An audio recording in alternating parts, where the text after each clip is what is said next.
head of the World Health Organization (WHO) said on Monday, China must be more forthcoming with data and information related to the origin of the SARS-CoV-2 coronavirus. Tedros Adhanom Ghebreyesus said that there had been many failures during the COVID-19 pandemic due to a lack of rules of obligations under the WHO's current 2005 international health regulations. Tedros told a news briefing for Geneva journalists, "We need to continue until we know the origins. We need to push harder because we should learn from what happened this time in order to do better in the future."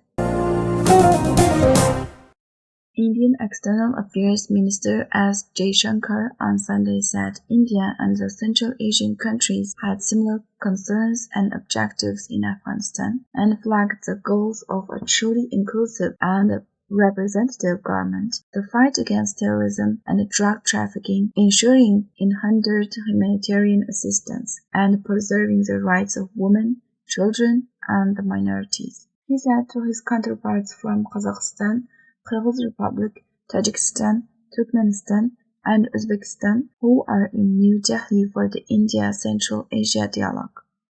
We all also share deep-rooted historical and civilizational ties with Afghanistan. We must find ways of helping the people of Afghanistan. Salih Hudaiyar, Prime Minister of East Turkistan Government-in-Exile, says, aside from the security issue of Afghanistan, Central Asia and India share a larger common security threat to their sovereignty and stability. I surely hope that this dialogue also focused on countering China's encroachment of India and Central Asia.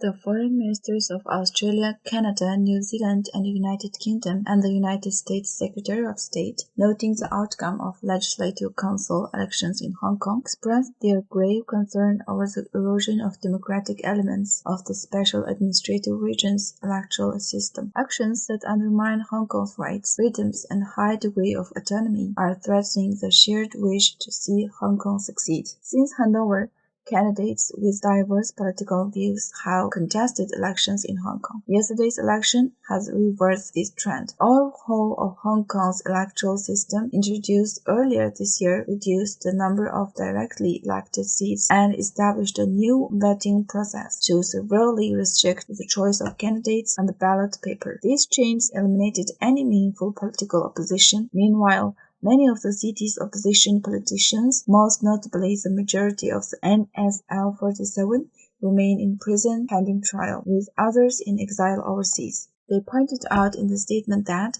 protecting space for peaceful alternative views is the most effective way to ensure the stability and prosperity of Hong Kong. They urged China to act in accordance with its international obligations to respect protected rights and fundamental freedoms in Hong Kong, including those guaranteed under the Sino-British Joint Declaration.